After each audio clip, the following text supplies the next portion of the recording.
रितम ओलांडून घरामंदी आली, लंकेची पार्वती मखरात सजली.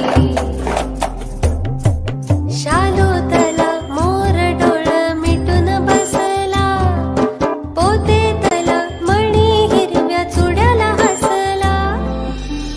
कपाळीचं कुंकू आता दैवाला पुसता, सुख म्हणजे नक्की काय असतं. रितम ओलांडून घरामंदी आली, लंकेची पार्वती मखरात सजली.